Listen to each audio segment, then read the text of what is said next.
শীতকালে বেগুন ভাজির সাথে গরম ভাতের মজাই আলাদা। প্রথমে একটা বেগুন এরকম গোল গোল করে কাটবো।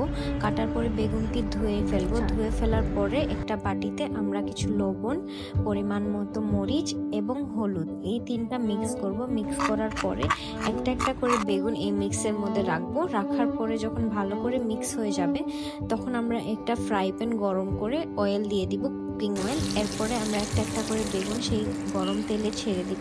ছাড়ার পরে বেগুনগুলোকে উল্টায় দিব 5-6 মিনিট পরে।